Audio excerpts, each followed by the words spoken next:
Notre objectif, c'est vraiment de dégager des bonnes pratiques issues de vos retours d'expérience, hein. On s'appuie vraiment sur les acteurs du territoire, les valoriser pour qu'elles diffusent, largement dans la région et voire, éventuellement, au-delà. Donc pour cela, en fait, on propose à tout acteur qui le désire de traduire dans un document, sa volonté de participer, de de vraiment heu, se mobiliser sur ce sujet à travers un document qu'on appelle le pacte d'engagement. Donc vous voyez, illustré sur la slide et en échange de ça, en fait, on a un certain nombre d'outils pour valoriser vos actions. Donc d'une part, un site internet qui a été créé en 2021 sur lequel vous pouvez trouver une cartographie des acteurs, engagés, à ce jour dans la démarche. Il y a également des newslet un des un une actu du mois et puis un acteur du mois qui est mis en avant. Et il y a des informations à travers des newsletters, en partenariat très fort avec, Envirobat, Occitanie, puisque c'est Envirobat qui est chargé de l'animation, en fait, au niveau, régional de ce plan bâtiment durable en Occitanie. Et puis donc des événements, comme celui d'aujourd'hui. Donc en fin 2021, on a initié 3 groupes de travail sur des sujets qui nous paraissaient, importants à traiter pour différentes raisons, sur lesquelles je ne reviendrai pas parce que c'est pas l'objectif du webinaire d'aujourd'hui, mais que vous l'ayez, à l'esprit. Donc il y a eu un premier groupe de travail sur l'Energie-Sprong, la thématique pour comment le développer cette démarche, en région. Le thème qui nous rassemble aujourd'hui, donc du bâtiment efficient. Et puis un troisième sujet sur le recyclage et la flexibilisation des espaces, urbains. Donc ces groupes de travail ont l'objectif, c'est vraiment à chaque fois d'associer des acteurs de tout niveau, hein, autant, le monde de l'ingénierie que les maîtres d'ouvrage et que les entreprises et les exploitants. Donc dans ce groupe de travail, il y avait un petit peu toute cette, différente diversité d'acteurs.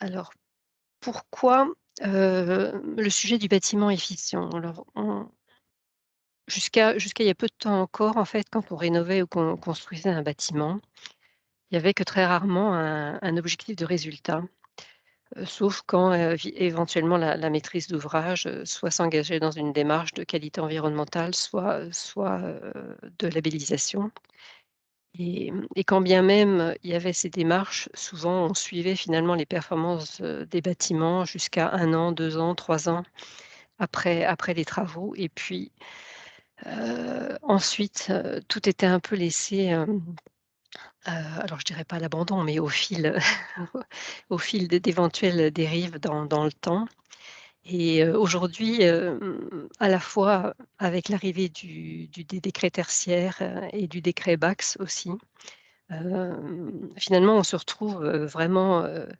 avec la nécessité, d'avoir une obligation et de résultats et de moyens, et c'est l'enjeu majeur aujourd'hui. C'est vraiment que même si ça reste sur une gamme de bâtiments, plutôt importante, à terme, ça va vraiment devenir, la règle. Donc il y a vraiment un sujet, majeur d'obliger, enfin d'amener les différents acteurs, que ce soit la maîtrise d'ouvrage, la maîtrise d'œuvre, les entreprises, à des exploitants à se questionner sur leur méthode, leur organisation pour intégrer donc collectivement, cette obligation de résultat et ce suivi des performances, d'un d'un bâtiment ou d'un équipement dans le temps et pas forcément que sur la thématique énergie, hein. C'est vrai qu'aujourd'hui, on est vraiment ciblé, que sur l'énergie et la crise énergétique vient accentuer ce phénomène. Mais l'enjeu pour nous, c'est vraiment d'aller au-delà sur d'autres thématiques selon l'usage du bâtiment. Il peut y avoir tout un tas d'indicateurs, très très importants à suivre et c'est l'enjeu, majeur des années à venir. Donc pour ça, notre, le groupe de travail a cherché donc à développer un peu un message commun d'une part et puis, s'appuyer sur le témoignage d'acteurs comme ce sera le cas à travers ce webinaire, valoriser des outils, des méthodes et concrètement aujourd'hui des métiers. Donc vont intervenir, après moi 3 personnes qui ont participé au groupe de travail, donc Jérémy Muselier de l'ARAC. Chacun se présentera, hein, je fais juste que les citer. Marie-Delphine Persson, de Cergy et puis Auguste Mimpin du bureau d'études de Synergie. Je laisse la main Allez, je prends la main. à Jérémy. Alors, bonjour à toutes, bonjour à tous. Donc, ravi déjà de pouvoir intervenir sur ce sujet du commissionnement et pouvoir vous présenter un petit retour d'expérience. En fin de ce diaporama, je vais me présenter rapidement. Je suis Jérémy Muselier, je travaille à l'ARAC Occitanie. L'ARAC Occitanie, pour vous présenter rapidement la structure, c'est une des agences, des 5 grandes agences qui a été voulue par la région. Donc on est l'agence régionale de l'aménagement et de la construction. Donc là, vous avez le regroupement des 5 agences qui sont l'AREC, l'Occitanie Biodiversité, l'Occitanie Sud-de-France et ADOC, avec chacun une thématique différente, que ce soit le développement économique, le tourisme, la biodiversité ou alors l'énergie-climat pour l'AREC. Je fais partie de l'ARAC et pour vous présenter rapidement l'ARAC en quelques chiffres, c'est une double société, une SPL et une SEM, qui ont vocation à accompagner la région Occitanie en tant que maître d'ouvrage délégué sur leurs opérations de construction et de rénovation des lycées et du patrimoine régional. On travaille également aussi sur de la promotion directement, donc on est maître d'ouvrage aussi direct, et puis on travaille avec d'autres collectivités. Voilà, vous avez quelques chiffres, alors ce sont les chiffres 2020, mais ça vous donne un bon aperçu. Au jour d'aujourd'hui, on est plutôt autour de 120-130 collaborateurs répartis sur les doubles sites Toulouse et Montpellier. Puis vous avez quelques autres chiffres qui pourront vous intéresser éventuellement. Et vous avez également notre site internet si vous voulez avoir des informations. Voilà en quelques mots rapidement. Marie, je te laisse la main. Oui, bonjour à tous. Donc, Marie-Delphine Persson, Société Cergy. Donc, on est Cergy depuis 2 ans. Donc, on appartient au groupe ERES, du groupe HTC, Habitat Territoire Conseil, lui-même rattaché à l'association, à l'Union sociale pour l'habitat, donc l'USH. Donc Cergy, nous sommes basés sur Nîmes et notre localisation est principalement pourtour méditerranéen. On est spécialisé sur l'énergie, on fait beaucoup d'assistance à maîtrise d'ouvrage sur les sujets de l'énergie, maîtrise énergétique. Et nos clients sont principalement des collectivités, des entreprises privées, on trouve aussi des universités. On va dire les 4 thèmes principaux que nous faisons, c'est de la performance énergétique et environnementale. On travaille aussi beaucoup sur les études de faisabilité énergie renouvelable. Notre cœur de métier, quand même, à l'origine, était le conseil en exploitation des installations énergétiques, donc suivi d'assistance à maîtrise d'ouvrage aussi sur ces sujets-là. Et de plus en plus, des sujets un peu plus globaux avec le développement de contrats globaux de performance et certification SME. Enfin, voilà, on a un cadre assez vaste sur tous les sujets de l'énergie. Je vais laisser la parole à Auguste.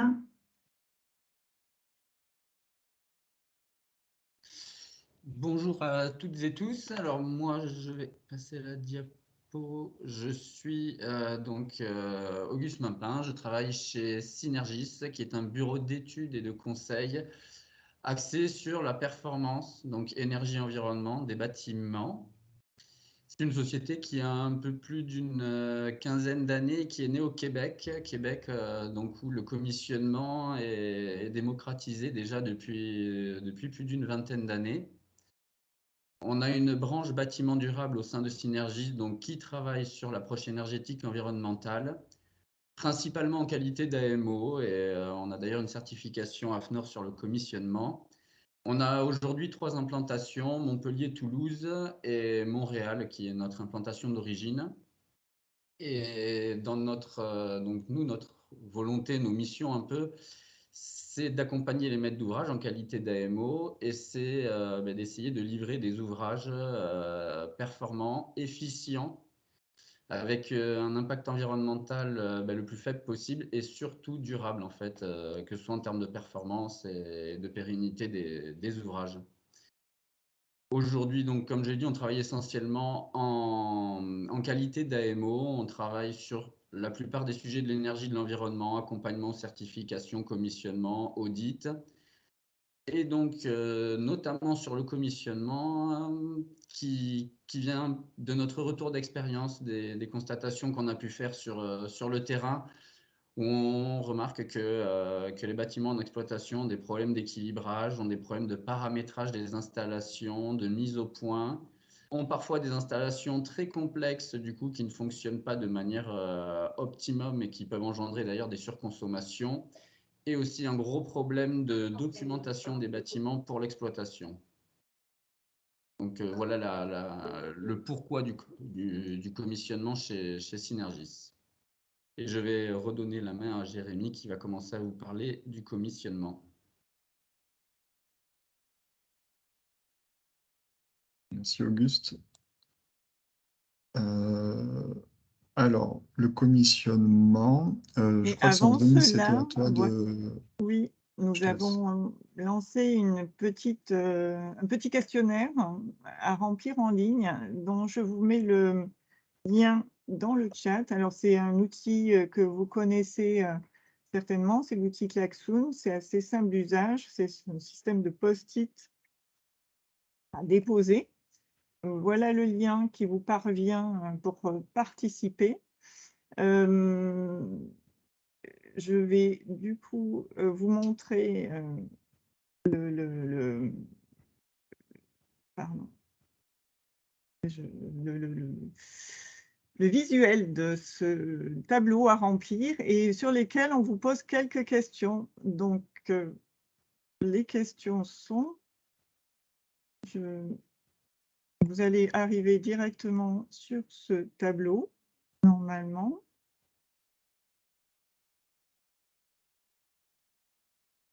Alors, vous le visualisez, vous, de votre côté? Non, moi, je Encore. n'ai rien qui s'affiche. Moi, c'est bon de mon côté.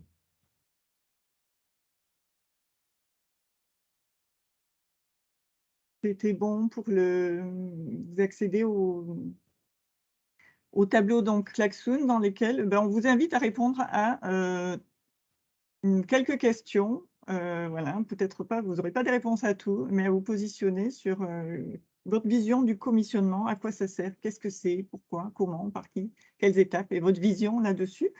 Et pour ce faire, eh bien, on vous propose de passer 2 minutes sur le sujet. Donc là, on va dire, si vous le voyez, on fait partir un petit chrono et on vous invite à déposer. Pardon, c'était pas ça. On va le faire manuellement.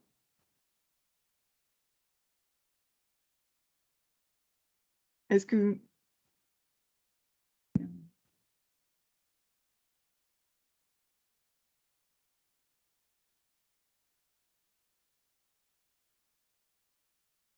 alors, je vois que vous êtes 30 environ à avoir pu accéder. Par contre, c'est moi qui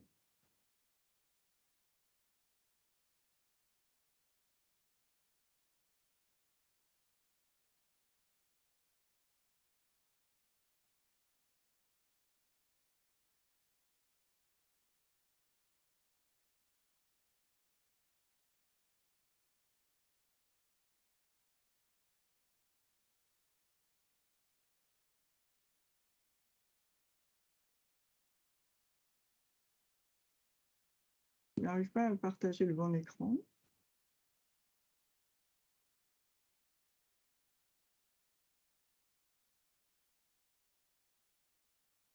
Ça y est, ça marche. Ça y est, on le voit. Ah ouais. Il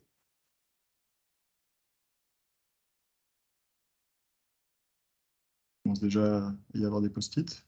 Ouais.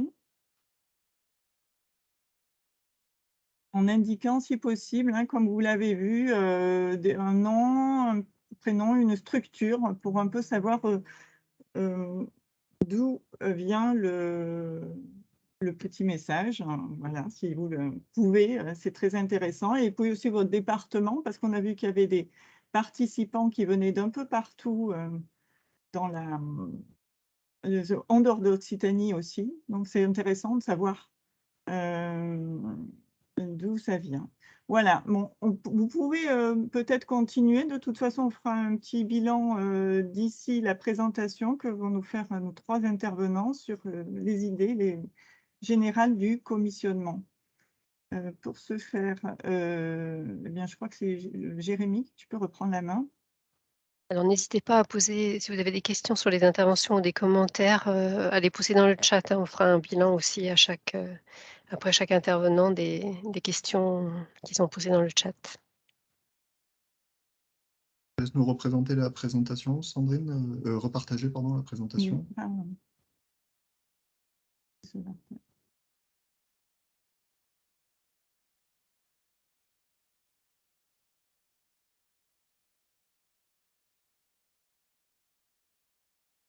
est-ce que c'est bon pour vous? Je prends le contrôle, si ça te va. Ah. Et je réavance où on en était. On était là. Est-ce que Exactement. c'est bon? Merci. Alors, Oui. je repars de là. Parfait. Merci, Sandrine. Donc, pendant qu'en effet, vous complétez un peu sur l'outil Klaxoon, un peu toutes ces questions-là, nous, on va commencer déjà à les aborder à 3 voix avec Marie et Auguste. Donc, je vais démarrer sur la première. L'une des premières questions qu'on se pose, donc souvent, c'est à quoi ça sert? Donc, le point important du commissionnement, c'est de se dire on va prévenir et voire réparer. Donc, c'est la première phrase hein, qui est la plus importante, voire réparer les éventuelles dérives de performance d'un bâtiment.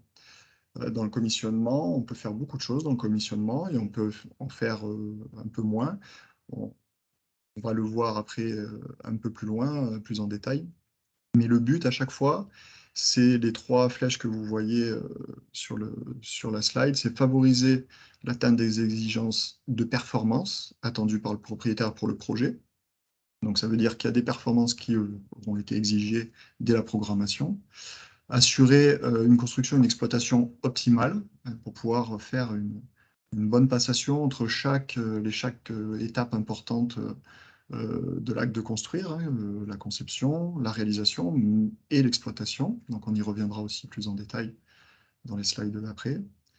Et assurer le maintien d'un bon niveau de confort du bâtiment. Parce qu'au final, il faut que le bâtiment aussi remplisse son usage et soit confortable pour les utilisateurs. Donc ça, c'est les points importants du commissionnement et de la définition pour savoir à quoi ça sert. Ensuite, qu'est-ce que c'est? Alors, le commissionnement, c'est un mot qui n'est pas forcément très parlant. Ça vient du terme anglais commissioning. Nous, on a volontairement gardé la version francisée, française, commissionnement. Et là, on vous explique un petit peu ce que c'est. Donc, c'est déjà une démarche globale, comme on l'a dit juste avant, qui permet de prévenir ou réparer les éventuelles dérives de performance d'un bâtiment. Hein. Ça, c'est vraiment le point central du commissionnement. C'est son utilité. Et on peut faire du commissionnement un peu pour tout et n'importe quoi, je dirais. Mais on va le faire très régulièrement dans le bâtiment neuf pour mettre en place une démarche qualité et pour garantir l'atteinte des performances attendues et la bonne utilisation des équipements également. Donc dans le bâtiment neuf, c'est relativement courant, en tout cas de plus en plus courant. Certains maîtres d'ouvrage le font systématiquement. Et on peut l'appliquer également aux bâtiments existants. Et donc là, vous trouverez peut-être des termes du genre rétrocommissionnement ou recommissionnement qui permettent juste de préciser que le bâtiment est déjà existant et qui n'a pas forcément fait l'objet de commissionnement lors de sa construction. Là, on parle de rétrocommissionnement.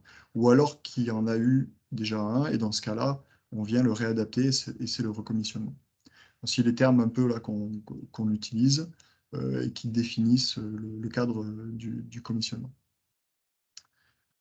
Donc pour la suite de la présentation, je vais laisser la main à Marie. Voilà, donc le commissionnement, en fait, on va se poser la question du pourquoi le faire, enfin, pourquoi sur ce projet, pourquoi on peut l'appliquer. Donc, l'intérêt, en fait, dans le commissionnement, ça va être de mettre en relation les trois parties prenantes de ce bâtiment. Alors, parfois, ces trois parties prenantes peuvent être la même personne ou la même entité, mais la plus souvent, on a affaire à trois entités bien distinctes. D'où la complexité d'avancer et de produire un projet efficace et de bonne qualité. Donc, ces trois parties prenantes sont bien sûr le propriétaire du site, le maître d'ouvrage, celui qui possède et qui va payer les travaux, l'utilisateur qui va vivre dans cet espace, qui a besoin de services fiables, d'être dans un environnement sain, confortable, sécurisé. Et à côté, et au-delà de ça, on a évidemment celui qui va construire le bâtiment, qui va le concevoir, qui va l'exploiter. Et dans la garantie de système efficace, c'est sa garantie à lui aussi d'avoir un travail qui se déroule bien et dans les bonnes conditions. Du coup, c'est vraiment le commissionnement va servir à avoir ce rapport gagnant-gagnant entre les trois entités. On a aussi une problématique qui s'est développée ces dernières années avec le développement de solutions innovantes, souvent complexes, qui ne sont pas forcément prises en main facilement. Donc là, on a tout intérêt à avoir justement quelque chose qui permette de englober en fait ces travaux, de la conception à la réalisation et à l'exploitation. Ça permet aussi de challenger les équipes de maîtrise d'œuvre qui finalement peuvent aussi rester sur des acquis et ne pas oser partir sur des solutions plus compliquées. Et évidemment, anticiper la mise en place et la mise en œuvre de l'utilisation du bâtiment et l'accueil du public. Par ce commissionnement, on va essayer d'assurer un niveau de qualité donc sur des missions des maîtrises d'œuvre, missions classiques ou moins classiques d'ailleurs, la réalisation des travaux et également à l'intérieur de ce commissionnement, on va retrouver les pièces essentielles qui devraient être après chaque conception-construction, c'est les documents liés à l'exploitation du bâtiment, donc dossier des ouvrages exécutés, les DIO, les DIEM et l'analyse fonctionnelle. Et tout un tas d'autres documents aussi qui peuvent faire suite. Et évidemment, le mot commissionnement peut faire peur, ça reste nouveau sans être tellement nouveau, puisque ça fait quand même plus d'une vingtaine d'années que ça existe. Et donc, c'est vraiment être rassuré par rapport à la mise en place de ce commissionnement, on peut y arriver. Mais pour cela, il faut déjà identifier le périmètre, identifier les besoins, pourquoi on le fait, quels sont les objectifs. Est-ce qu'on veut, cela concerne juste un équipement CVC par exemple ou de production d'eau chaude sanitaire? Est-ce que ça comprend tout le bâtiment? Est-ce qu'on y inclut l'éclairage, la plomberie? On peut même également viser des objectifs, on va dire, plus globaux du type qualité de l'air intérieur ou acoustique, qualité de l'acoustique. Donc ça peut rentrer dans le commissionnement, le périmètre. Et pour cela, pour appliquer ce périmètre et ces objectifs, on va réaliser un cahier des charges. Et plus il sera précis, mieux il sera chiffré par l'AMO ou l'entreprise que vous souhaitez avec qui travailler et vous faire correctement accompagner. Les freins que l'on entend habituellement, c'est le formalisme et les échanges qui peuvent être compliqués puisque ça ajoute un interlocuteur en plus ou un secteur en plus au projet habituel. Donc, ça peut sembler une démarche contraignante, mais c'est lié à la nouveauté et en pratique, en fait, ce sont des choses qui existent déjà, ne serait-ce que par la présence d'AMO. Et le coût aussi de ce commissionnement. Et finalement, quand on regarde par rapport au montant global de l'opération et du gain que cela peut apporter, non seulement au niveau coût, mais aussi au niveau qualité d'utilisation, finalement, on a un coût qui se révèle assez faible. Voilà, l'objectif commun, en fait, à toutes ces entités sur le commissionnement, c'est l'obligation de résultat et l'atteinte des objectifs. Et pour cela, il nous faut l'agent de commissionnement que va vous présenter Auguste.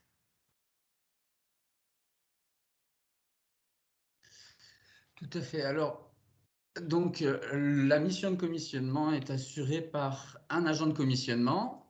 Alors, généralement, c'est une mission complémentaire d'AMO, assurée par un sachant type bureau d'études. Donc, c'est quelqu'un qui a des connaissances dans les domaines de l'énergie, on va dire, et éventuellement aussi des domaines plus larges. Ça peut être thermique, acoustique, selon le périmètre du commissionnement.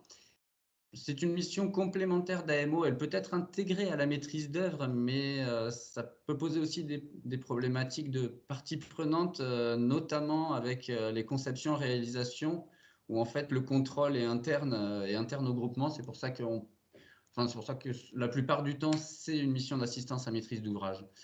Donc on va le redire, lui, il assure la communication entre les différents acteurs intervenants du bâtiment, que ce soit côté maîtrise d'ouvrage, les responsables techniques, les responsables d'opération, côté maîtrise d'œuvre, l'ensemble des intervenants, bureau d'études spécialisés techniques et bureau d'études sur la performance énergétique et environnementale. Aussi le futur exploitant qui peut être côté maîtrise d'ouvrage ou qui peut d'ores et déjà avoir été désigné, et également les usagers futurs qui eux aussi, on va avoir une partie, vont être partie prenante dans la performance du bâtiment en exploitation. Donc lui, il va suivre aussi les indicateurs et les objectifs qui auront été préalablement définis dans le programme. Il peut d'ailleurs intervenir dès la phase programmation, l'agent de commissionnement, et travailler en collaboration avec un AMO performance énergétique et environnementale pour définir ses objectifs. Donc lui, il s'assure du respect tout au long des phases. Il identifie s'il y a des dérives dans le respect de ses objectifs ou dans les indicateurs de la performance, et il trouve avec la maîtrise d'œuvre, le maître d'ouvrage, les actions nécessaires pour remédier à ces dérives. On peut également lui demander, en phase réalisation, de procéder à des missions de mesure et contrôle, donc mesure et vérification selon des protocoles, donc ça peut être des protocoles IPMVP ou des choses comme ça, au moment de la réception des travaux, afin d'avoir des contrôles complémentaires et ou contradictoires avec ceux effectués par les entreprises. Donc, il peut être nécessaire que l'AMO commissionnement soit en mesure d'effectuer ce type de mesures. Et donc, comme mentionné avant, il s'assure de la prise en compte des besoins de l'exploitation et des usagers, puisqu'au final, le bâtiment, lorsqu'il est livré, sa performance, ça va être intrinsèquement liée à comment l'entreprise d'exploitation va réussir justement à exploiter ce bâtiment et comment les usagers vont réussir à s'approprier le bâtiment, ses systèmes énergétiques, son fonctionnement, et à les faire fonctionner, j'allais dire, de manière efficiente. C'est pourquoi il est très important d'avoir ce dialogue avec ces personnes-là. Généralement, le coût de la mission donc, varie de 0,2 à 1%, 1,1% du montant de l'opération, donc compris montant opération de travaux et prestations intellectuelles de maîtrise d'œuvre. C'est très variable, ça va dépendre en fait du phasage. Soit il intervient dès la phase programmation, soit il intervient en cours d'études. Il y a des missions de commissionnement qui peuvent commencer à partir des travaux, et aussi le périmètre. Donc, selon qu'on veut commissionner un seul système, qu'on veut commissionner du CVC plomberie, électricité, qu'on veut aller jusqu'à l'enveloppe thermique aussi du bâtiment. Donc, c'est pour ça que ce prix est assez variable. Donc, ensuite, on va voir plus dans le détail comment il intervient. Donc, il peut intervenir à la phase programmation. Donc, il vérifie le réalisme, la cohérence des exigences. En fait, il vérifie que ce qui est demandé par le maître d'ouvrage est d'une réalisable techniquement. Et par exemple, demander 26 degrés tout le temps dans un bâtiment fortement vitré sans climatisation, ça ne sera très difficilement atteignable. C'est pourquoi il est là aussi pour tempérer cette demande d'objectif, parce qu'il y a aussi un impact budgétaire derrière. Il vérifie les bases de conception, donc c'est tout ce qui est base de dimensionnement, température intérieure demandée, débit de ventilation, toutes ces choses-là.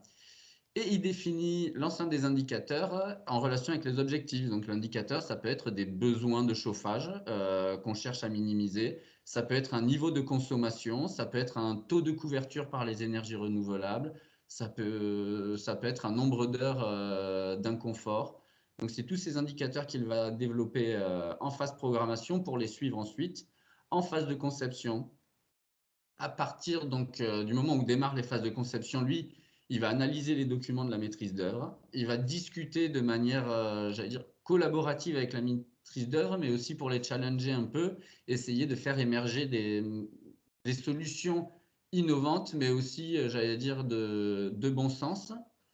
Il met en place un plan de commissionnement. Donc, le plan de commissionnement, il va retracer les intervenants de la mission, les objectifs qui sont fixés dans le cadre de la mission, quels sont les livrables et le processus qui va être mis en place pour le commissionnement. Et il est mis à jour avec l'avancement, les arbitrages au fur et à mesure de la progression dans le projet.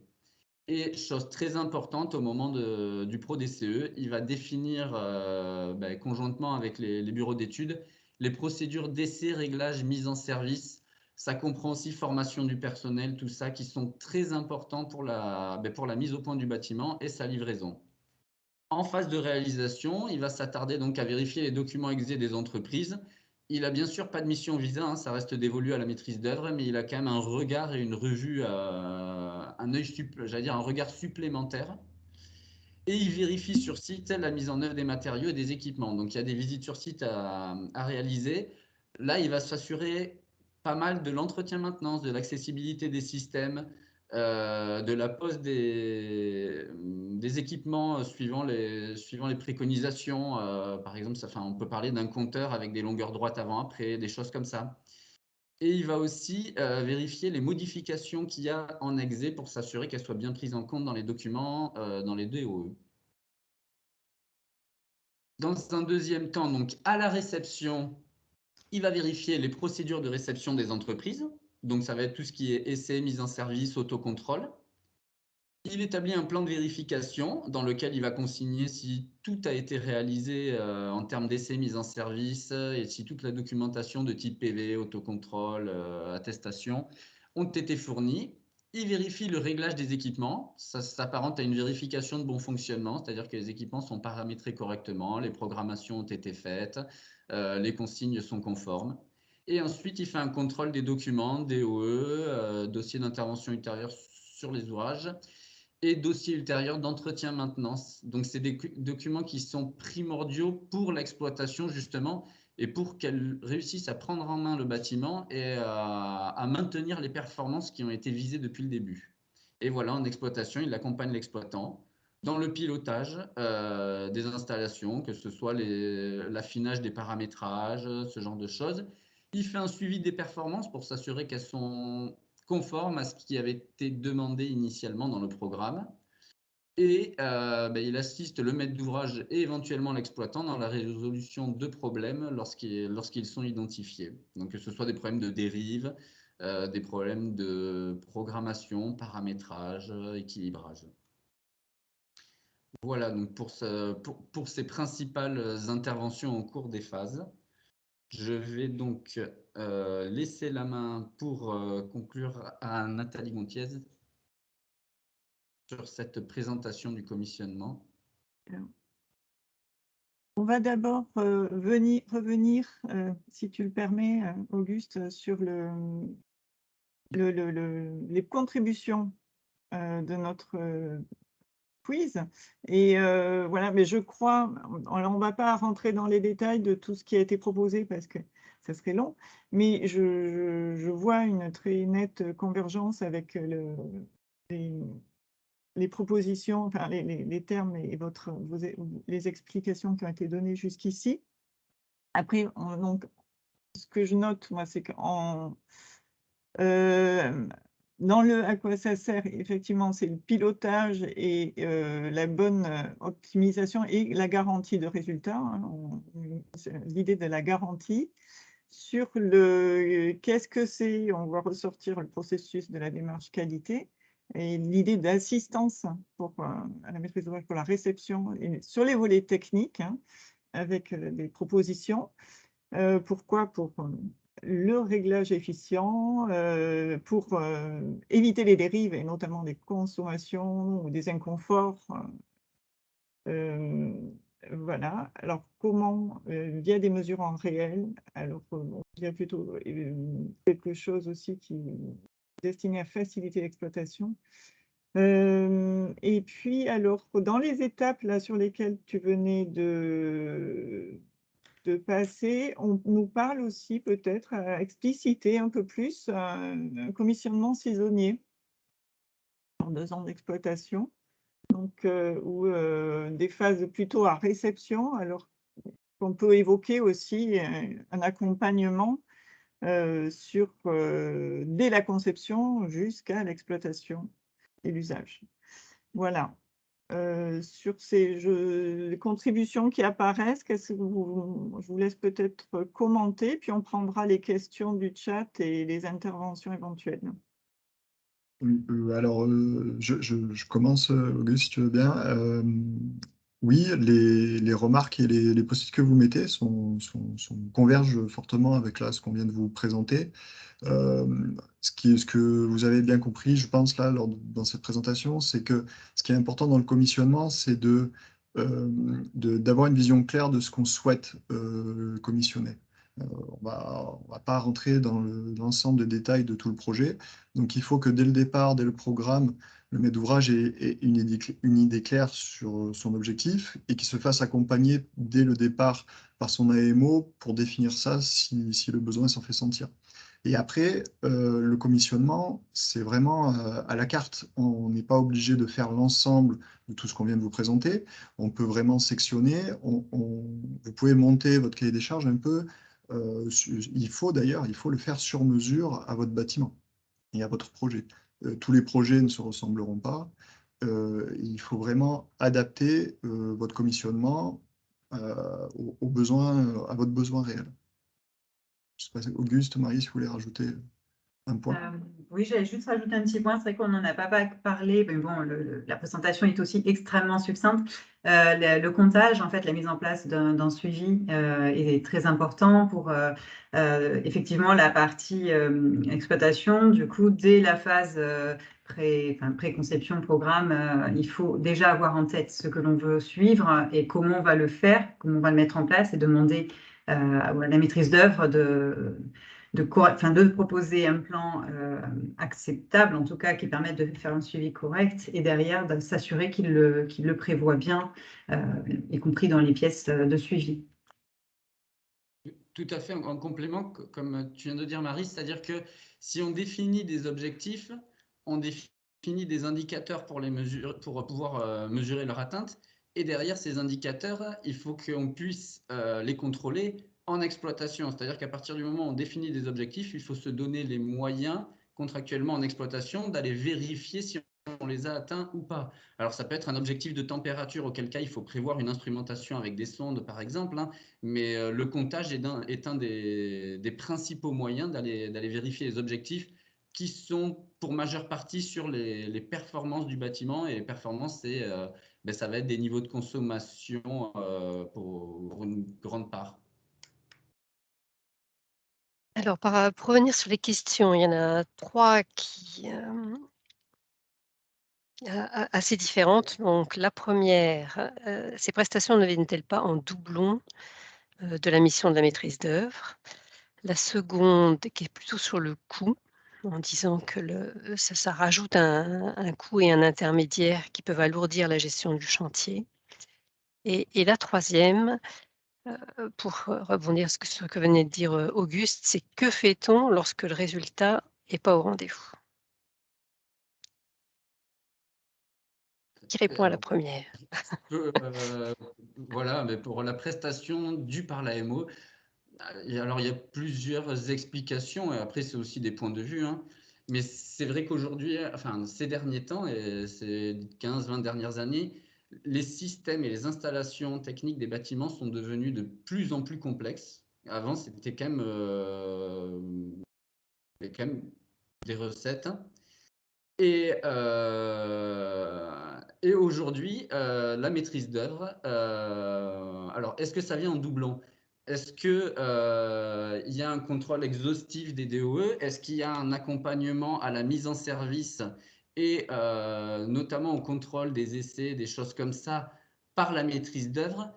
ça n'est pas toujours le cas. C'est aussi pour ça que cette mission est intervenue, parce qu'aujourd'hui, on livre des bâtiments où comment dire, la réception est prononcée, mais on se rend compte derrière qu'en exploitation, le bâtiment n'est pas forcément correctement paramétré. Et en fait, c'est juste un problème de contrôle qui peut aussi peut-être venir d'un problème d'honoraires voilà, ou de temps disponible de la part de la maîtrise d'œuvre.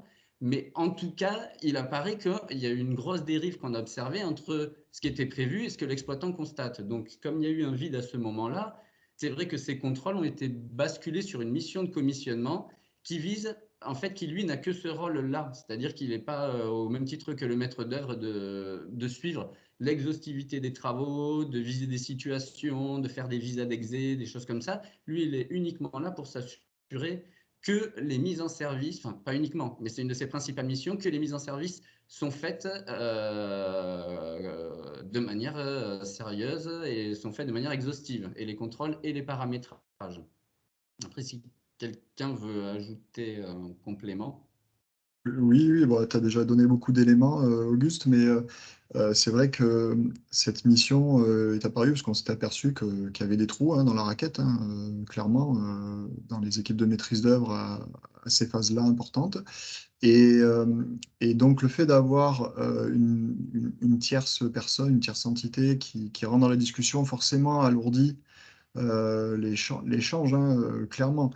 Mais ça permet d'avoir un levier, d'avoir une confirmation, d'avoir un appui extérieur pour le maître d'ouvrage vis-à-vis de sa maîtrise d'œuvre qui permettra d'avoir un jugement, une idée et un avis sur ce que la maîtrise d'œuvre peut émettre comme document. Au jour d'aujourd'hui, la maîtrise d'œuvre n'a pas de contrôle à part ses contrôles internes. Ça permet d'avoir ce levier-là en plus. Pour revenir sur le coût, la dernière question, je crois, Nathalie, si je ne me trompe pas, sur le coût, on pourra vous présenter justement un peu dans les retours d'expérience après, et on se rend compte qu'en fait, de manière générale, les AMO commissionnement lèvent des points et répondent à des problématiques qui fait que leur mission, souvent, sur la quasi-totalité des projets qu'on mène, est largement remboursée par les économies qu'ils font faire. Donc on le développera peut-être au niveau de la partie retour d'expérience. Alors, Monsieur Campenard, je vous donne la parole là, puisque vous avez levé la main pour intervenir. Essayez d'être concis. Ouais, je vais essayer. Merci. Merci. Donc, Jean-Pierre Campenard, je suis ingénieur à la région Occitanie sur 325 bâtiments. Je cadre tous les programmes autant que faire se peut et je règle tous les problèmes de terrain avec énormément de mesures, justement. Voilà. Alors, quand j'entends dire que les installations sont de plus en plus complexes, pour moi, c'est totalement faux. J'ai 56 ans. Je suis là-dedans depuis près de 35 ans. Justement, j'ai tendance à dire on a des outils d'enfants gâtés qui n'existaient pas il y a encore 15-20 ans. Ça passe du régulateur automatique, ça passe des centrales d'air qui sont pilotables avec des tablettes, bientôt avec des smartphones. Donc j'ai du mal à entendre dire qu'on a ça. Malgré ces nouveaux équipements d'enfants gâtés, sans que ça soit péjoratif, mais c'est le progrès. Voilà, voilà. Quand j'entends aussi que le commissionnement est pas coûteux, moi, je m'inscris complètement en faux là-dessus. Je pense que c'est une dépense de plus qui est rajoutée. Alors, dans nos millions qu'on a dans les opérations, ça peut se fusionner, ça peut se faire, mais ça rajoute un intermédiaire. Et dans le génie climatique, puisque là, on parle de génie climatique, mais il n'y a pas que sur le bâti, moins on est nombreux, plus ça marche.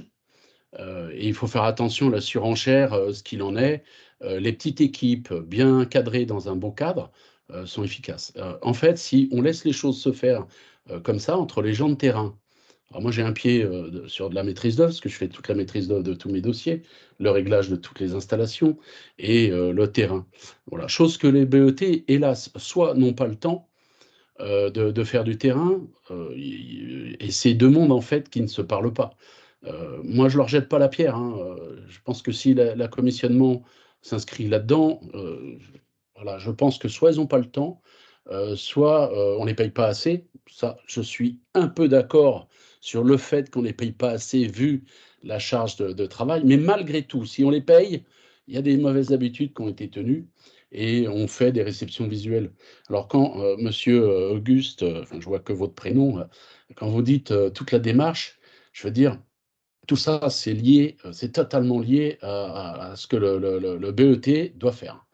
Je veux dire, ils font 90% du temps des réceptions visuelles, alors qu'ils doivent le faire. Ils ont oublié les anémomètres, les appareils. Et là aussi, on est des enfants gâtés parce qu'on a une multitude de produits qui sont, comment dire, beaucoup moins complexes qu'à l'époque. Je veux pas, parce que je serais capable de parler 1 heure, ce qui est pas évoqué, le commissionnement, c'est bien, mais ça n'a pas intégré, en fait, ça n'a pas intégré les objets connectés. Je pense que la plus grosse faille, c'est le manque de temps, c'est chronophage, on est tous plus ou moins sous l'eau, heureux ceux qui ne le sont pas. Mais je pense qu'à un moment donné, il faut plutôt faire, au lieu de rajouter des difficultés, des réunions et des réunions avec les trajets, même si on a la visio et tant mieux, il faut plus faire des démarches collaboratives et de déplacer les comptages. Ça, madame Personne, je trouve que c'est très bien parce que le comptage est la mesure, en fait. Et pour éviter qu'il y ait des déplacements en outrance, une perte de temps pour tout le monde avec des trajets et tout ça, je pense qu'on ne parle pas assez, et c'est une forme de commissionnement, de déploiement des objets connectés, mais avant la phase réception. Alors la région Occitanie, on le fait, ce qui permet en fait de faire participer à une réception collaborative, en fait. Parce que c'est tellement cloisonné que les gens, c'est difficile même pour qu'ils s'entendent, qu'ils se parlent. Le fait comment dire, de donner ces datas à l'entreprise, mais ça va plus loin des fois, c'est même au chef de chantier, suivant son intéressement, le bureau d'études, l'architecte. En fait, on a tous le même niveau de mesure et on peut voir une température de bouclage qui est mal réglée. On envoie de l'eau à 70. Voilà. En fait, moi qui suis un feignant qui travaille beaucoup, je trouve que ça, on n'en parle pas assez, mais c'est une forme de commissionnement qui, pour le coup, vaut pas cher. Et qui permet aux gens d'être dans leur bien-être chez eux, à distance, enfin, on s'en fout d'où ils sont. Et voilà, moi je suis plus sur ça, parce que le commissionnement, on le paye, franchement, ça rassure intellectuellement, et ça n'empêche pas une libération de temps. Moi, je peux vous certifier qu'il faut quand même être derrière. Il y a eu une multitude en fait, ça rajoute, et c'est un lycée, c'est 50 000 €, hein. C'est ce que ça nous a rajouté dernièrement. Ça peut avoir une valeur, mais ça rajoute beaucoup de personnes. Et moi, franchement, alors je vais le modérer, mais sur peu d'exemples. C'est pour ça que la vérité est peut-être est à. Bah, je trouve que c'est luxueux et on pallie à la médiocrité de certains BET. Je veux dire, qui ont oublié qu'il fallait sortir l'anémomètre, faire des mesures, vérifier les bons débits, regarder ce qu'il y en a, débit pompe, débit tout ça, les dimensionnements, parce qu'à un moment donné, rassurer que les DOE, ils sont bien faits et tout ça, personne ne les lit. Ça aussi, je veux dire, à un moment donné, ils sont bien faits, on les a. On oublie des fois l'essentiel, c'est que bah, moi, je suis toujours partisan de dire il faut les DOE sur le mur. On doit parler aux autres générations. Jean-Pierre, Monsieur Oui, je vais. Fontenard, peut-être Ouais, que, alors justement, il y a des illustrations qui arrivent, donc il y aura peut-être d'autres éclairages avec ces. Merci en tout cas pour votre ouais, témoignage. C'est mais très. avec Et plaisir, mais on a voilà, je vais encore quand même dire, une question aussi dans le chat. partez pas que c'est la panacée, c'est loin d'être la panacée. Ça dépend aussi de la compétence de maître d'ouvrage. Enfin, vous êtes dans une équipe quand même où il y a certains maîtres d'ouvrage où concrètement, techniquement, ils ont personne. Donc il y a ça aussi Ah à ouais, mettre dans la balance. c'est pour ça que je l'ai modéré, hein. Mmh C'est pour mh. ça que je l'ai modéré, c'est On l'a évident. entendu. Mais voilà, c'est vrai que Sandrine, Du si coup, tu peux Merci je en peut-être tout vous cas. propose de poursuivre, hein, et donc, Jérémy, tu reprends la main tu peux nous avec. repartager le document, donc on Oui, puisse le voilà. remettre à la vue de tous, et comme ça on va pouvoir prolonger. Je ne sais Est-ce pas que s'il y avait d'autres questions, Nathalie, qui sont arrivées entre-temps durant cette intervention, ou est-ce qu'on poursuit? C'est Non, bon? non, non, allez-y, allez-y. Allez. Donc, pardon. Est-ce que vous l'avez? Alors on l'a, mais je ne peux pas prendre le contrôle. Alors, je refais.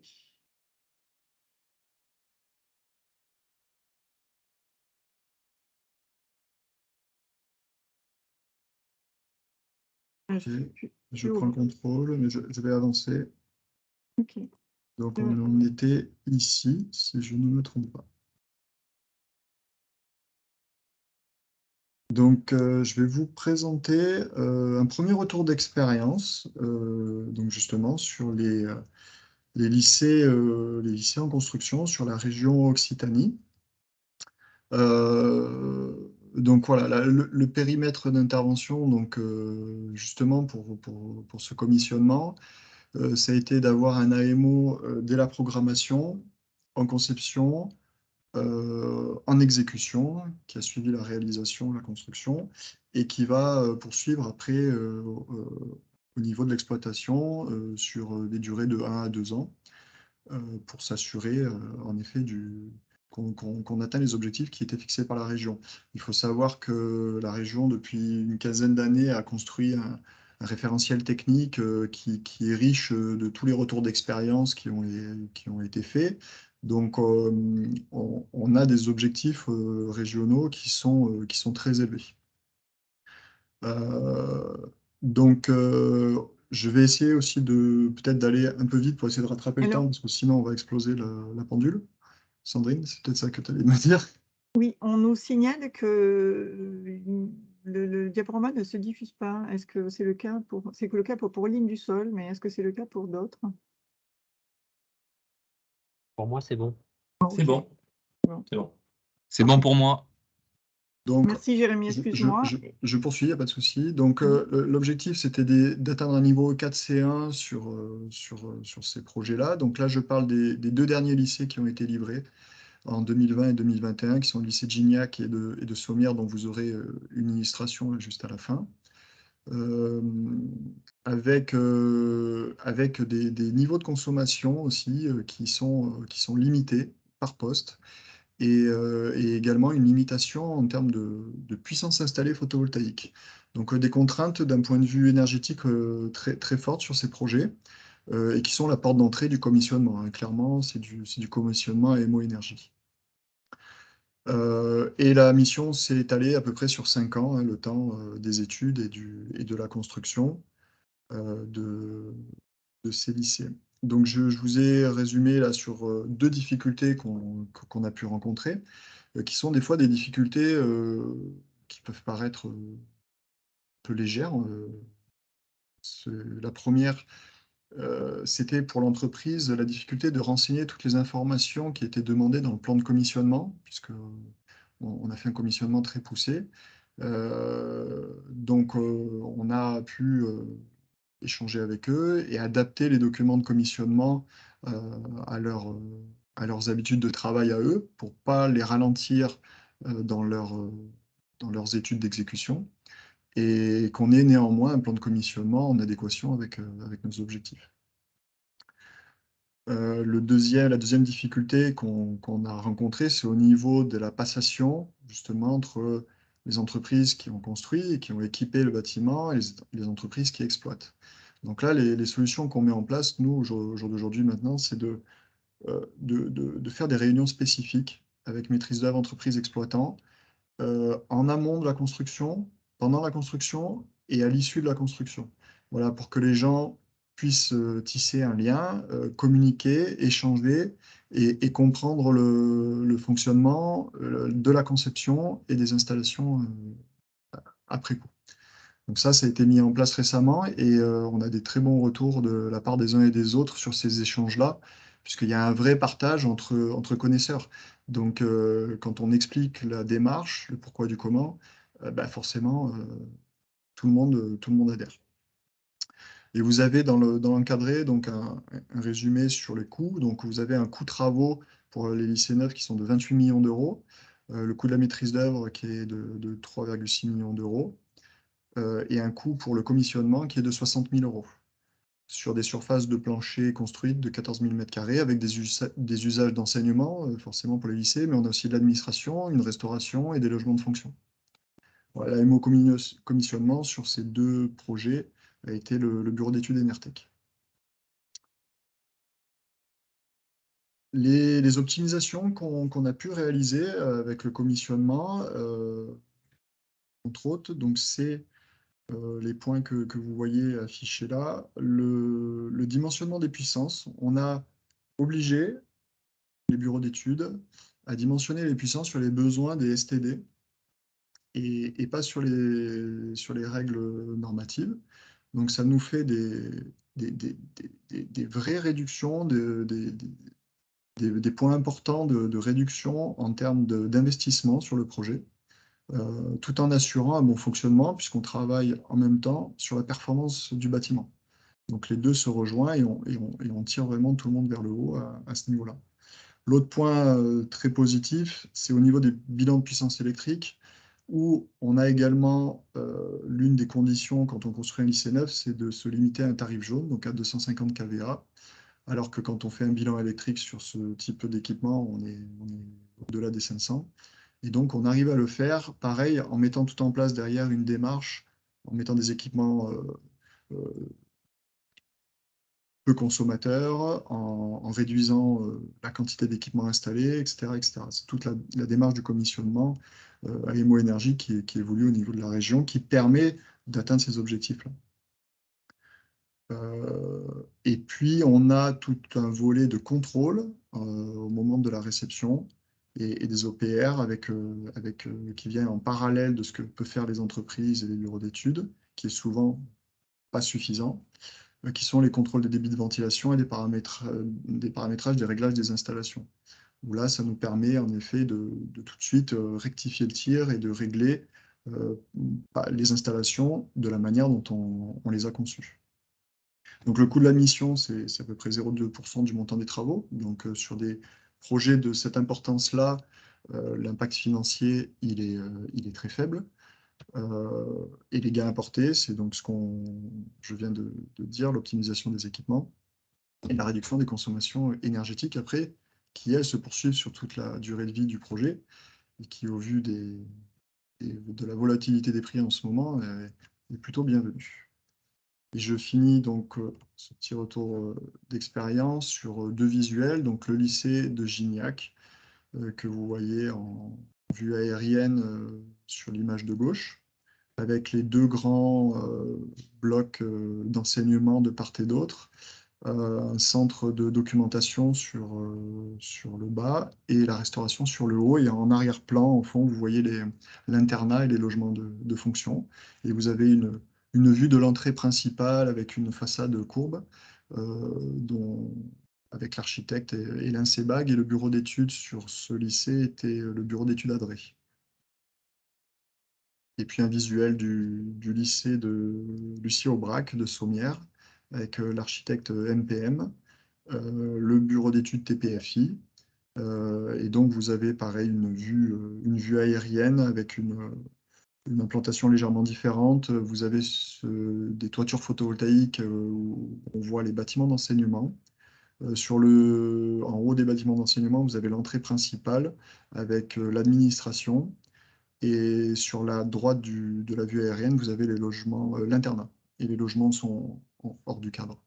Et la seconde image est l'entrée principale du lycée. Voilà. Je passe la main. Ah, pardon, je suis revenu en arrière.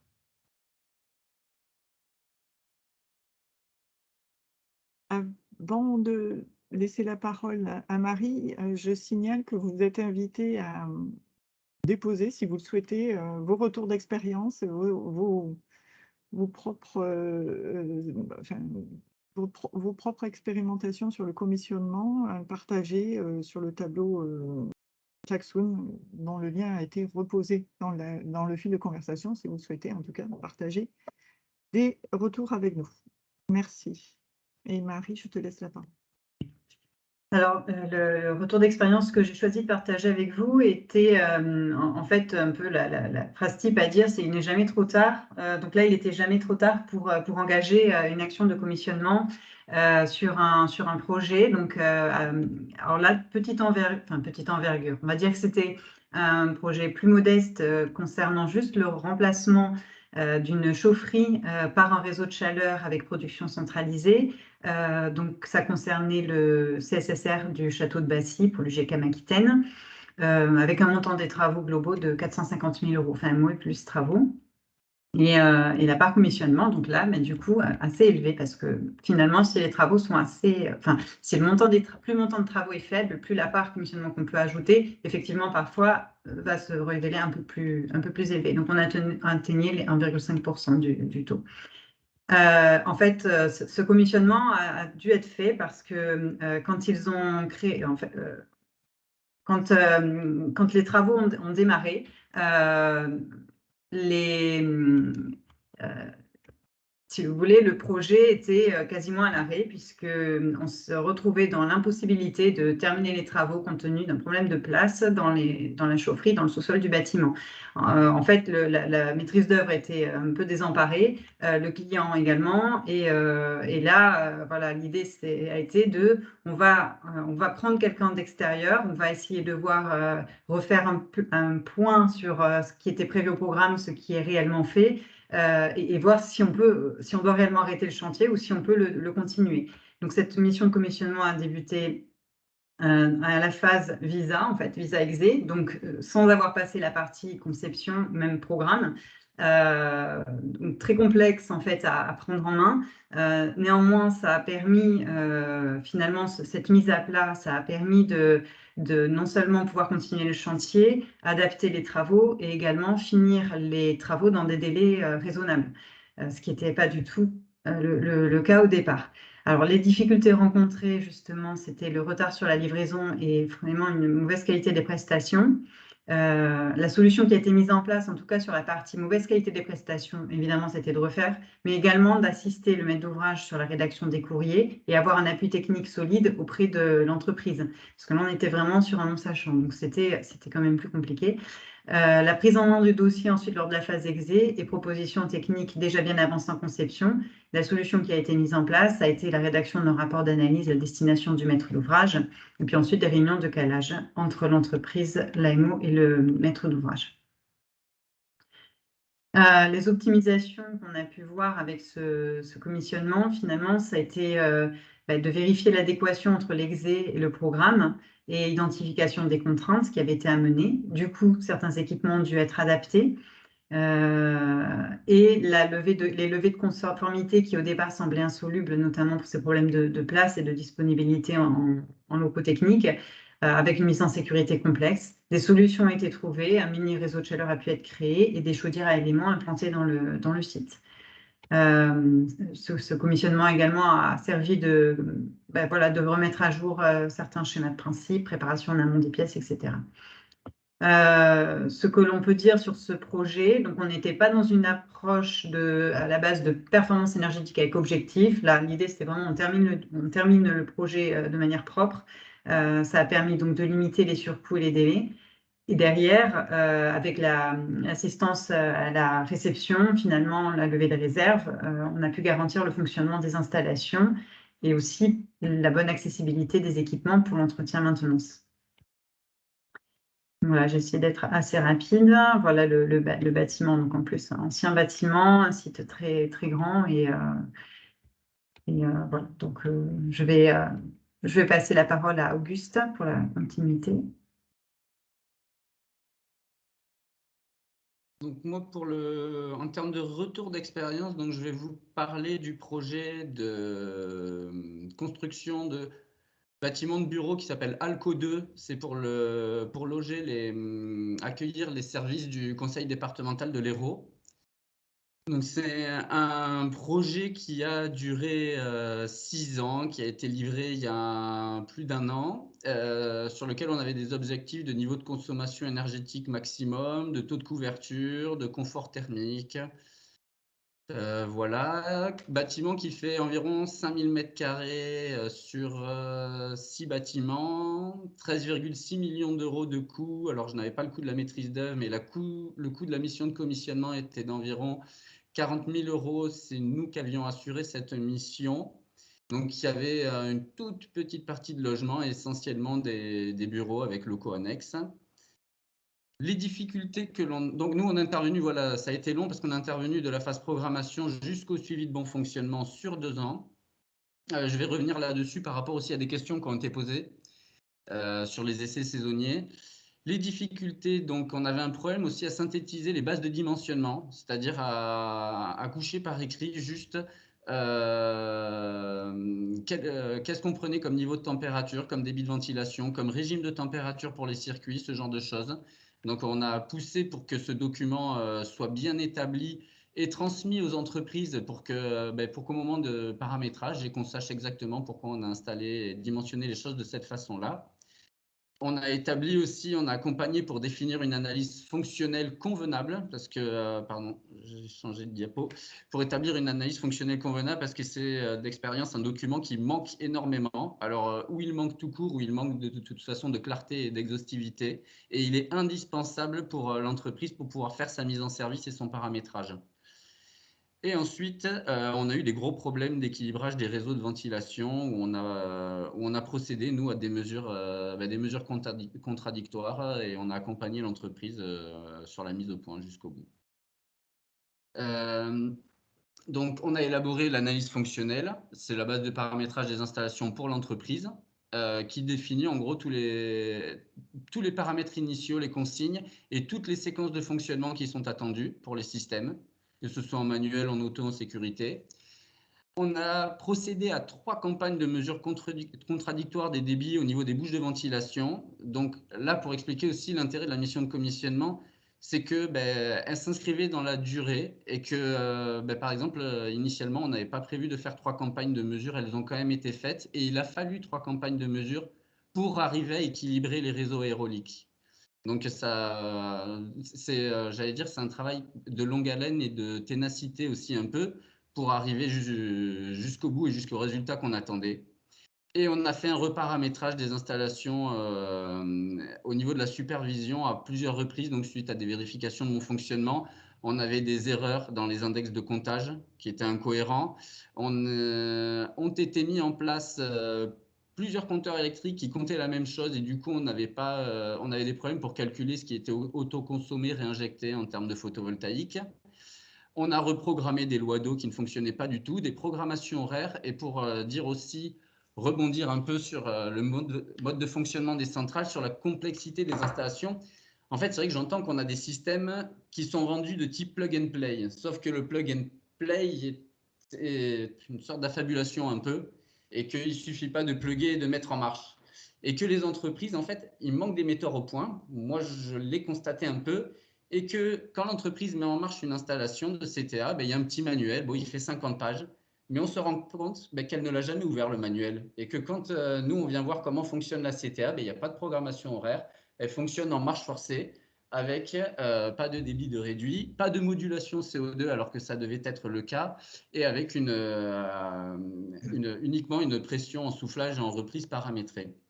Donc c'est aussi pour dire que en fait, il y a, par exemple, les centrales de traitement d'air double flux, il y a 25 ans, dans les bâtiments de bureau, on n'en mettait pas. Donc, c'est aussi des nouveaux systèmes.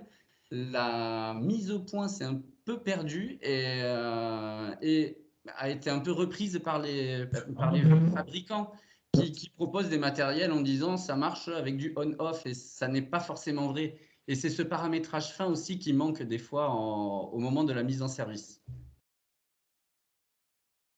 Après, pour rebondir, je finis très rapidement. Donc, la mission, c'était 0,3% du montant des travaux. On a limité sur coup délai parce qu'il y avait des TS qui arrivaient dans tous les sens alors que c'est des prestations normalement dues. Pour vous dire aussi, 1 an et demi après la livraison, le bureau d'études n'est plus là. Donc, nous, on est aussi là pour tenir et s'assurer que tout est bien conforme. Et par exemple, donc ça peut faire partie des réserves jusqu'à 1 an et demi ou 2 après la livraison. Donc, c'est des réserves.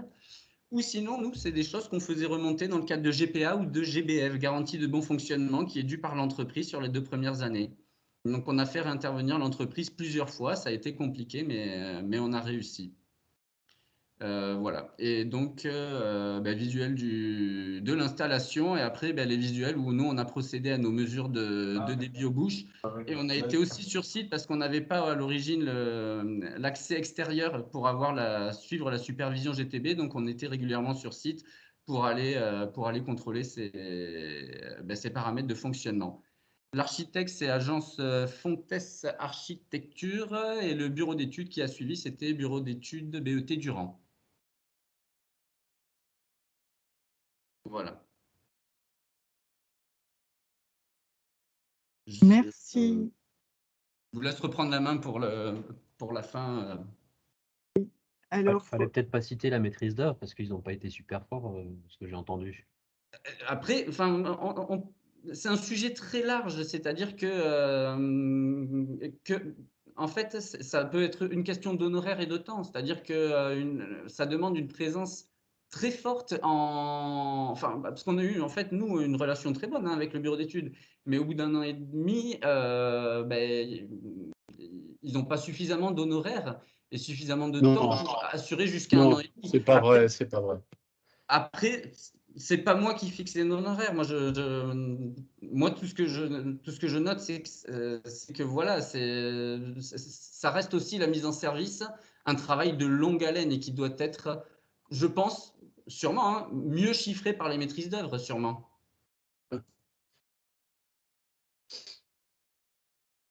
alors, Nathalie, peut-être qu'on peut partir sur les questions qui n'avaient pas été complètement répondues. Oui, alors peut-être pas dans l'ordre qu'elles sont arrivées, parce qu'elles sont plus ou moins compliquées à répondre. Donc il y a une réaction sur le dimensionnement sur la base de la simulation thermique dynamique. Donc je ne sais pas si ça... Alors que je retrouve exactement la question.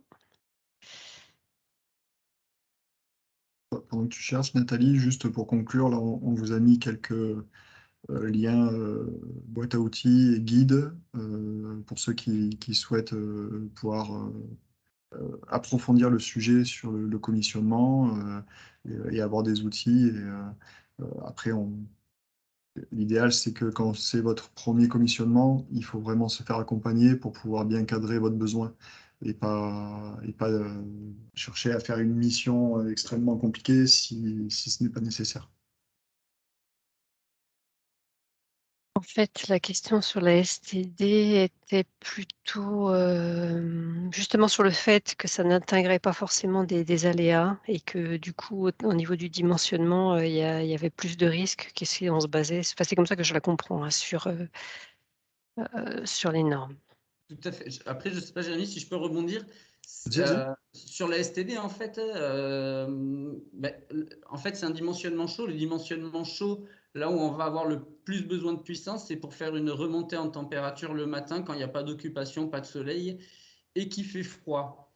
Et on va dire que c'est là, en fait, où nous, avec la STD, nous ou la maîtrise d'œuvre, mais c'est vrai qu'en bridant les niveaux de température, on peut voir si la puissance qu'on installe, elle permet en 2 heures de faire une remontée convenable ou pas, ou s'il faut augmenter les températures, les choses comme ça. Après, l'aléa, il n'y a déjà pas d'apport solaire, il y a déjà une température extérieure qu'on peut pousser pour qu'elle soit, j'allais dire, pas la plus basse possible, mais qu'elle corresponde vraiment à la température la plus basse observée. Après, c'est vrai que quand on regarde sur les dimensionnements normatifs selon la EN 12831, on se rend compte en exploitation généralement qu'on a une puissance qui est généralement surévaluée. Et en plus, on prend derrière des coefficients de majoration facilement de 20%. Et en fait, par rapport à la puissance réellement appelée des installations derrière, on a ce recul des fois où on a 40% à des fois 50% de puissance en trop sur les productions. Donc c'est vrai que la STD, dans le compte de cet aléa, on essaye d'aller plus finement. On prend toujours aussi des marges de sécurité quand même. Voilà, qui tue les projets de géothermie, hein, financièrement. D'optimisation en STD? En fait, les anciennes habitudes, les anciennes habitudes et l'approche dimensionnement sur de la géothermie, qui n'est pas le sujet du jour. Voilà, après, c'est là où il faut quand même beaucoup de mesures de retour. Et voilà, quoi, en fait, on tue si on approche ça comme une chaufferie classique, on ne fait pas de géothermie, où on fait payer à l'État et au maître d'ouvrage, parce que l'État finance pas mal, de l'argent qui est pas utile, quoi. Je veux dire, nous, on a eu des projets où on a évité 800 000. Jérémy l'a dit, il faut vraiment se poser dessus.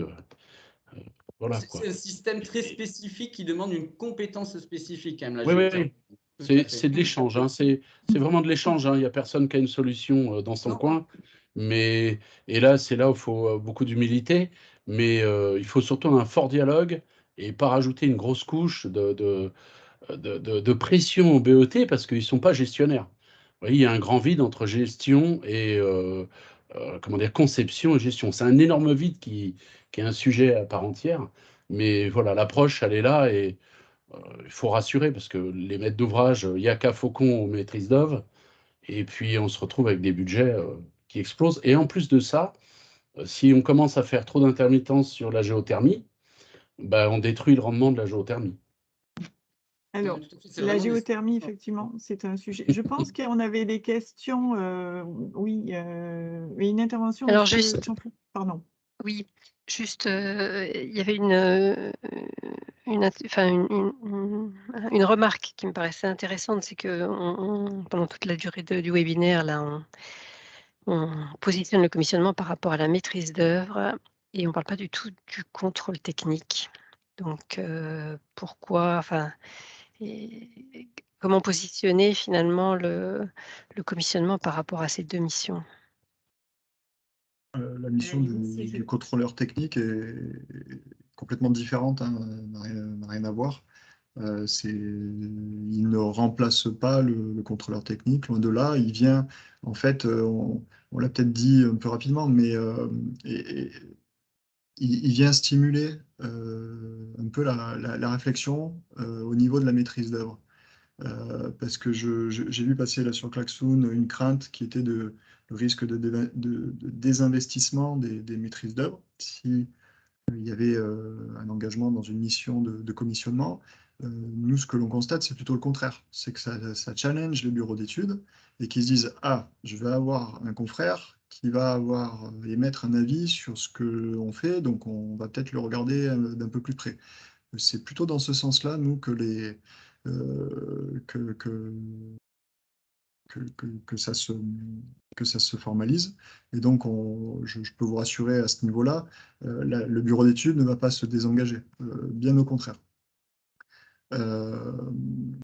Pardon, j'ai perdu le fil du coup, excusez-moi. Non, mais ça va, Jérémy. Enfin, c'était surtout oui, le contrôle technique, il a Et le contrôle technique, ouais. un volet vraiment que réglementaire. Enfin, il va C'est Tout à très fait. faire réglementaire, tout à fait. c'est très réglementaire. Et pour le risque assurantiel, après, c'est juste ça.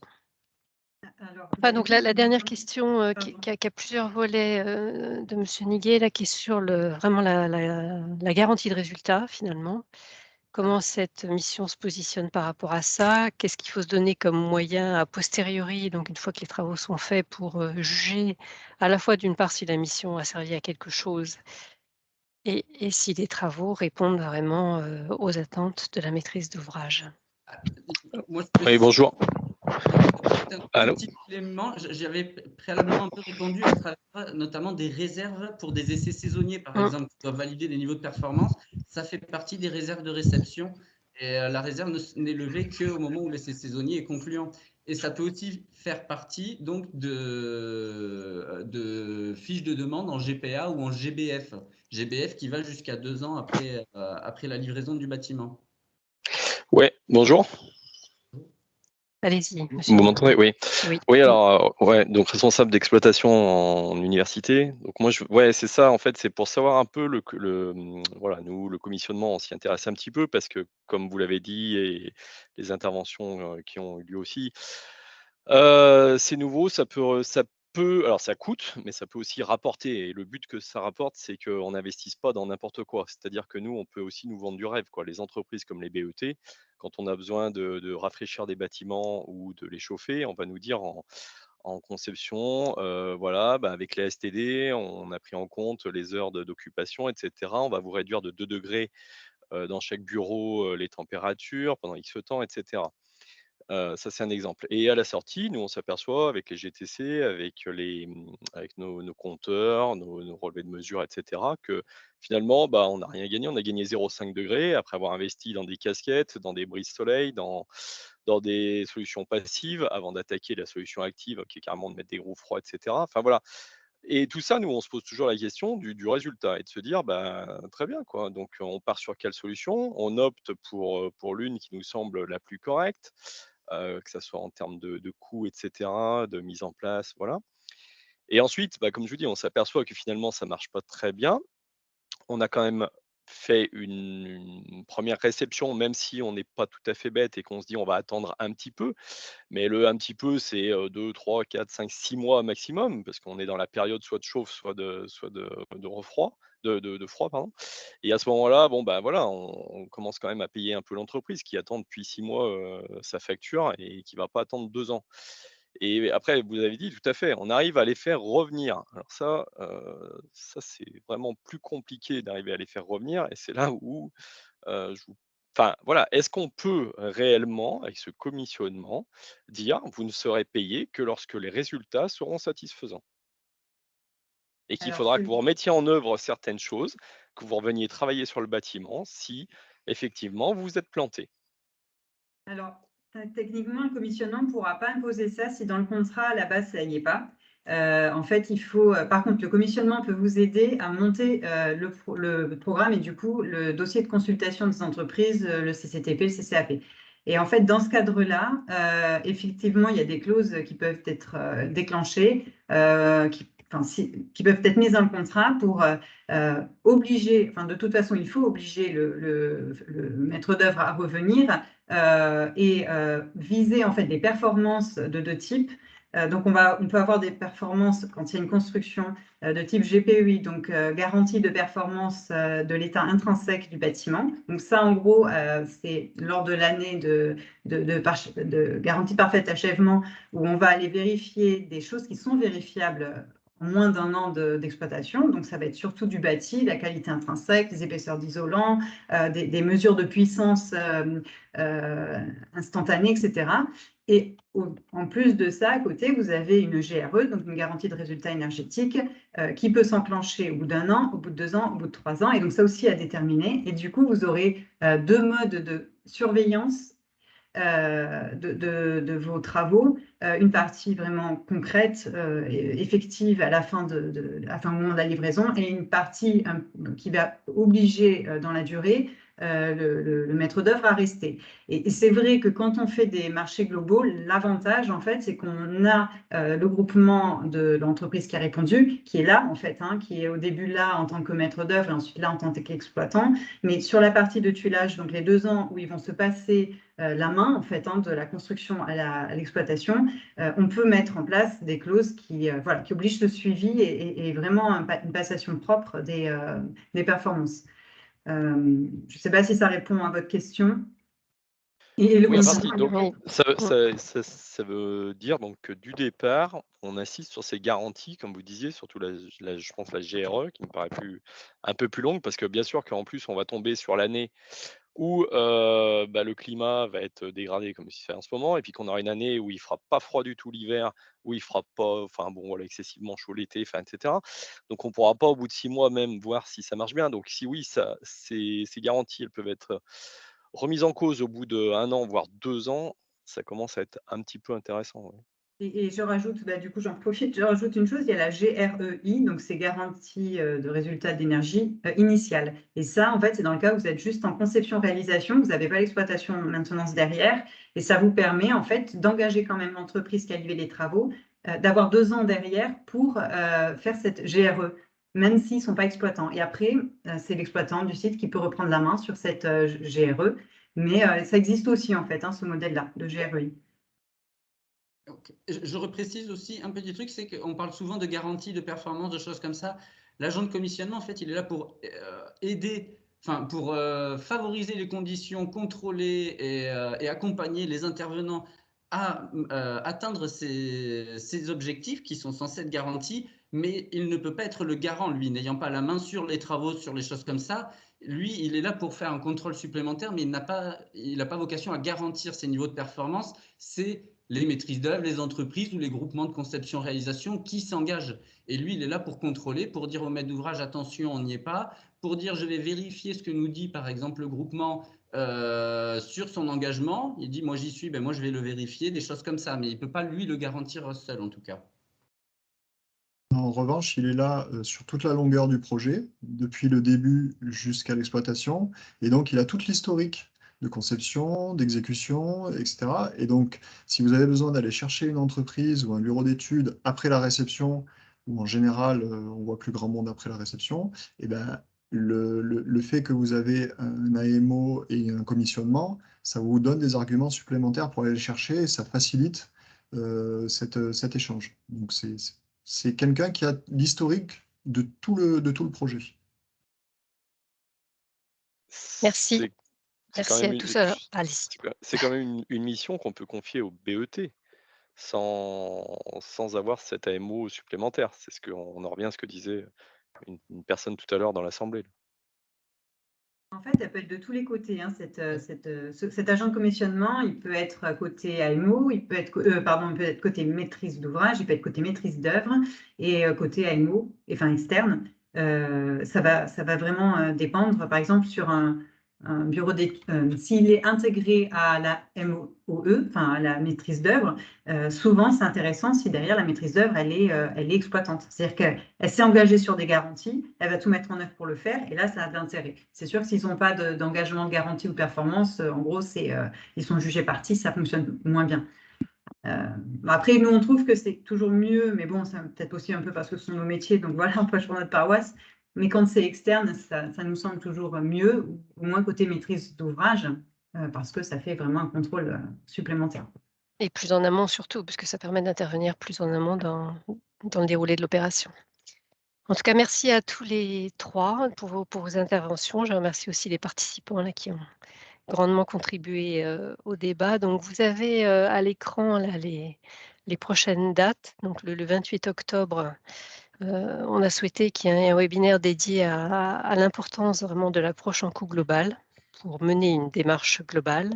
Et puis, c'est du 18 novembre qui sera justement sur la thématique des marchés globaux de performance. Et enfin, mais là, c'est plus dans le cadre du plan bâtiment durable de manière générale. Si vous êtes intéressé, donc le 9 novembre prochain, le plan bâtiment durable national vient nous voir en Occitanie pour un temps d'échange et de concertation sur la feuille de route décarbonation du bâtiment qui a été demandée donc par l'État. Et il y a 6 réunions d'échange qui ont été programmées au niveau national pour échanger sur cette thématique-là. Et le 29 novembre, donc, nous organisons en Occitanie la 2e conférence du plan bâtiment durable Occitanie. Et la journée sera dédiée à des interventions thématiques et bien évidemment des retours d'expérience l'après-midi. Merci à vous. On n'a pas répondu à toutes les questions, mais je laisserai Auguste répondre à Madame Cougnac en direct pour la question qu'on n'a pas relayée. Merci à tous et bon appétit.